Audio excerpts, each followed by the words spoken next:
गुरुमुखो, आज का सत्संग बहुत ही लाभकारी है।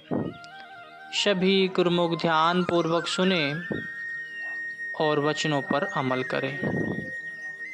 गुरुमुखो, श्री गुरु महाराज जी फरमाते हैं कि आप गुरुमुखों के कितने अहोभाग्य हैं कि जिनको ऐसा दुर्लभ, अनमोल और सुनहरी अवसर मिला है।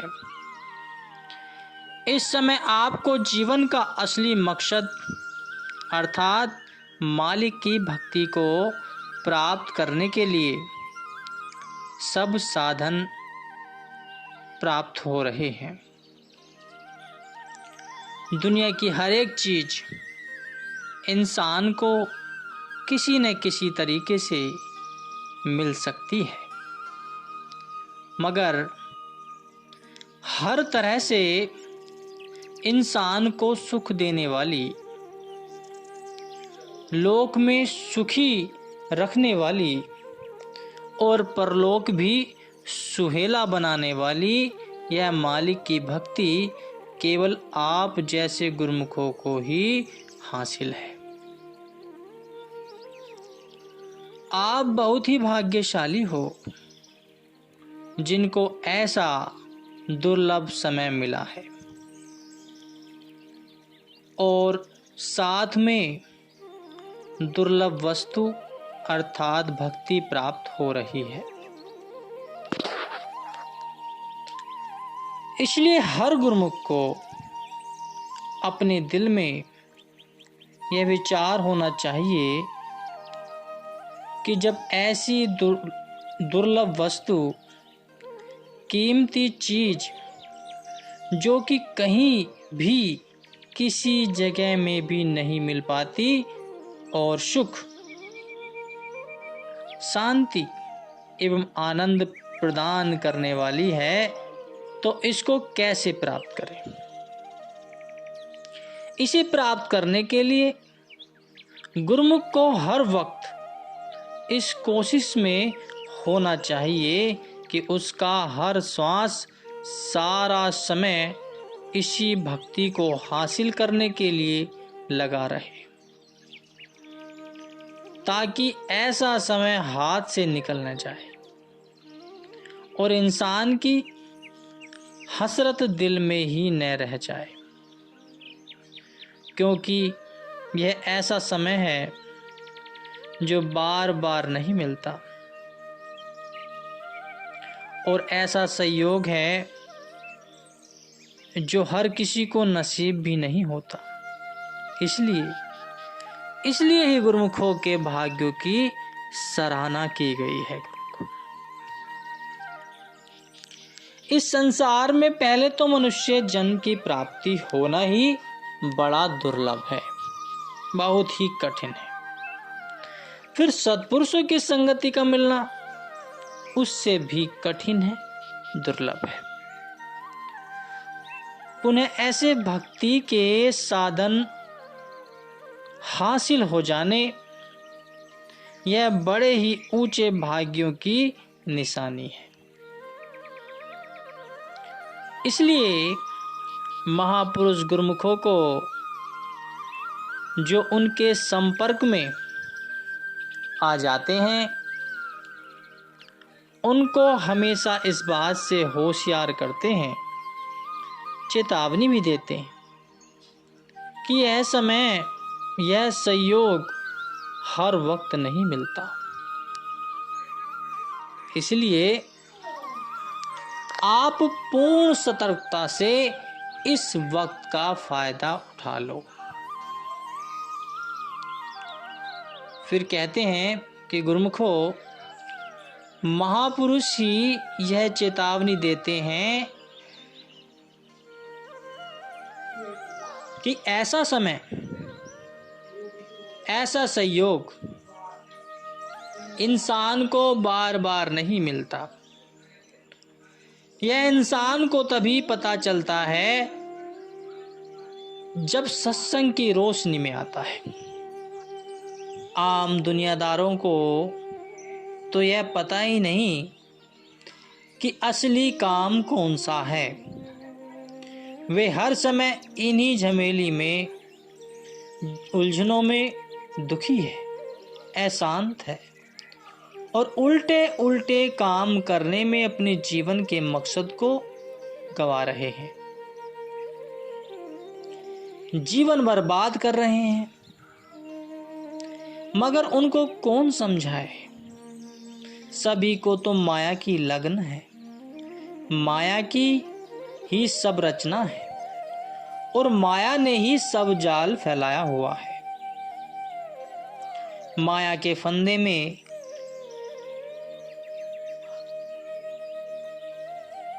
आकर जीव को कुछ सूझ ही नहीं पाता। यह तो भाग्यों से सत्पुरुषों की संगति मिलती है, तब इंसान को जागृति आती है कि हमारे जीवन का क्या मकसद है, हम किस लिए आए हैं।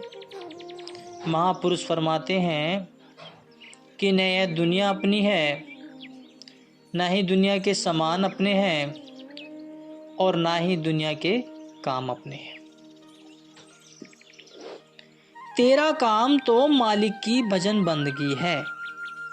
हर श्वास में मालिक के नाम का सुमरन करते हुए, पांचों नियमों की प्रतिदिन पालना करते हुए अपना लोक भी संवारना है और परलोक भी सुहेला करना है।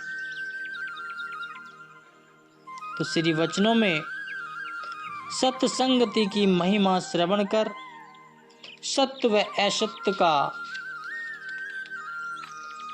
रहस्य जानकर गुरुमुखों के हृदय में आत्म जागृति उत्पन्न हुई। अंतर्मानस सच्चे ज्ञान के प्रकाश से आलोकित हो उठा। महापुरुषों के उपकार का गुणगान करते हुए आभार व्यक्त करने लगे और दुनिया से दामन भरने लगे। महापुरुष दिन रात अथक परिश्रम द्वारा किस प्रकार सेवकों के लिए रचना रचते हैं, उन्हें सेवा का सौभाग्य बख्शते हैं और उनकी हर तरह से सार संभार भी करते हैं। समय के साथ साथ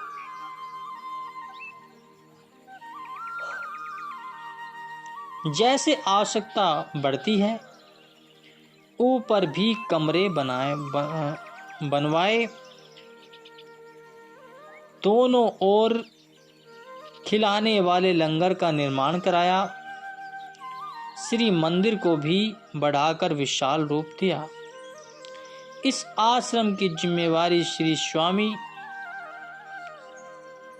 विचार पूर्णानंद जी को सौंपी गई। महापुरुष जी वर्ष में एक दो बार श्री प्रयाग धाम से आते जाते।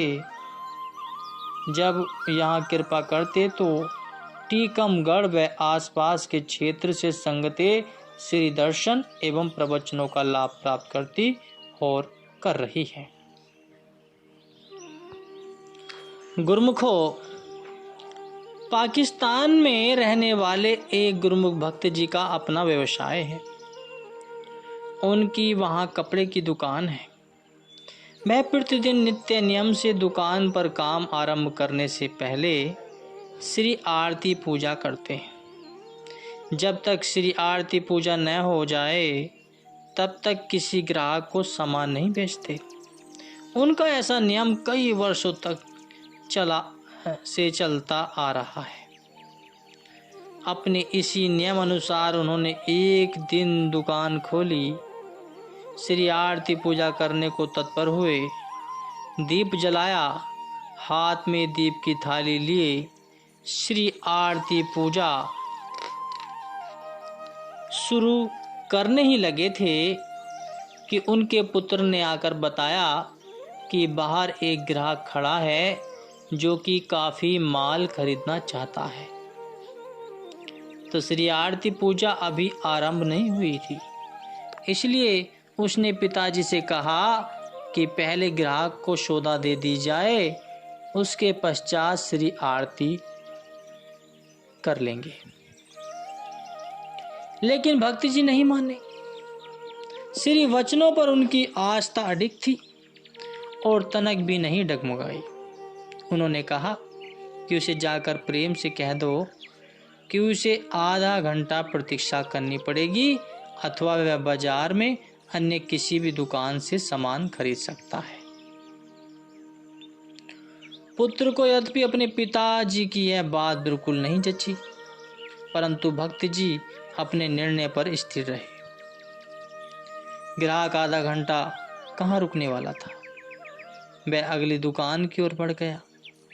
अगले दिन जब भक्त जी ने दुकान खोली तो उसी ग्राहक को दुकान के बाहर खड़ा हुआ पाया। भक्त जी ने पूछा कि वह कैसे खड़ा है, तो उस ग्राहक ने बताया कि कल सारा बाजार घूम लेने पर भी उसे अपनी तसल्ली का कपड़ा नहीं मिला, इसलिए वह आज पुनः यहाँ आया है। भक्त जी ने कहा कि आधा घंटा प्रतीक्षा तो आज भी करनी पड़ेगी, क्योंकि अभी श्री आरती पूजा करने के पश्चात ही मैं आपको कपड़ा दिखा पाऊंगा। वह ग्राहक सरलता से इंतजार करने के लिए मान गया और उनकी दुकान से काफी सामान खरीद कर ले गया। तो श्री सद्गुरुदेव महाराज जी द्वारा बनाए गए एक एक नियम में इतनी ताकत है कि जो भी इनका दृढ़ता से पालन करता है और इन नियमों को प्राथमिकता देता है, तो श्री सद्गुरुदेव महाराज उनके काम स्वयं करते हैं। उनके सभी कार्य स्वाभाविक रूप से संपन्न हो जाते हैं और गुरुमुख सुख शांति से अपना जीवन व्यतीत करते हैं। श्री प्रभु जी ने उसी समय माइक लेकर श्री वचन किए कि गुरुमुखों को इसलिए ही पांचों नियम की सुदृढ़ता से पालन न करने के लिए आदेश दिया जाता है।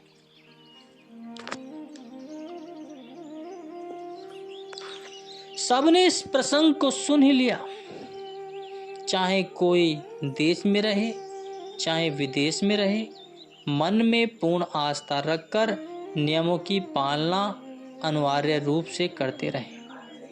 इसमें ही जीवात्मा का कल्याण निहित है। यहाँ के निर्माण कार्य के चलते आपने कई बार यहाँ कृपा फरमाई और गुरुमुखों को सेवा के साथ देव दुर्लभ भी श्री दर्शन का सुअवसर प्रदान किया। सेवा स्थल पर आकर विराजमान होते हुए गुरुमुख प्रेमियों को समीप बिठाकर प्रसाद खिलाते, सेवकों की सारी थकान पल भर में गायब हो जाती। तो श्री दर्शनों से एक नई स्फूर्ति भराती और पुनः जी जान से सेवा करने लगते। उन दिनों श्री मंदिर का सेवा कार्य चल रहा था गुरुमुखों, तो गुरुमुख जन तन बदन की होश भुलाए सेवा में निमग्न थे। उन्हें इस प्रकार सेवा करते हुए देख महाप्रभु जी अत्यंत प्रसन्न हुए। सबको पास बिठाकर फरमाने लगे कि जिस प्रकार सूर्य की एक किरण हर स्थान को रोशन कर देती है,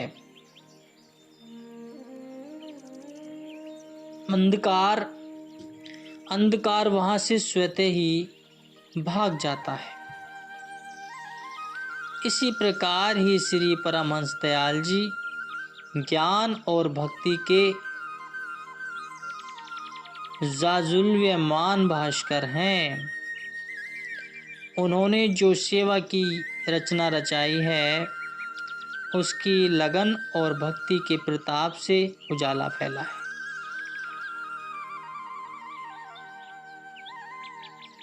और अंधकार दूर चला जाता है। यहाँ अमर निवास में श्री परमहंस अद्वैत मंदिर का सेवा कार्य चल रहा है, तो इस सेवा से प्रेमी जिज्ञासु को सच्चा धन और सच्ची खुशी मिलेगी। श्री गुरु महाराज जी ने फरमाया कि गुरुमुख सेवा भक्ति और नाम की कमाई करके जीवन खुशहाल बनाएंगे। अपने जीवन के उद्देश्य को पाकर उनका लोक सुखी और परलोक सुहेला होगा। भक्ति की पूंजी मिलेगी। जब तक यह सृष्टि रहेगी, भक्ति परमार्थ का सिलसिला चलता रहेगा। गुरुमुख जन महापुरुषों की आज्ञा अनुसार सेवा करते हुए लाभ उठाते रहेंगे। गुरुमुख स्वयं अनुभव कर सकते हैं कि उन्हें जो नित्य नई खुशियां मिल रही हैं, यही परलोक में साथ जानी है।